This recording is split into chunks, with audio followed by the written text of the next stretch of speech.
15 tetori shënon ditën ndërkombëtare të Shkopit të Bardhë, e cila simbolizon përpjekjen e qytetarëve të verbër për përmirësimin e standardeve të jetesës. Artur Puka, kryetari i shoqatës Shpresë kundër verbërisë, flet për problematikat e shumta të kësaj shtrese, ku thekson se marrja e kempit është thuajse e pamjaftueshme për ta dhe shoqëruesit e tyre. Pagesat janë minimale.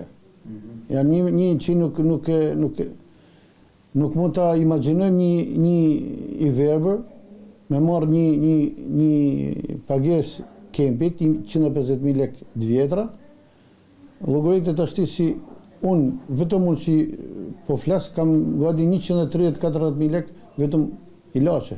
Të verbërit ndjen të rrezikuar pasi hapësira që u dedikohen atyre zaptohen vazhdimisht. Sipas Pukës, policia rrugore duhet të jetë më vigjilente.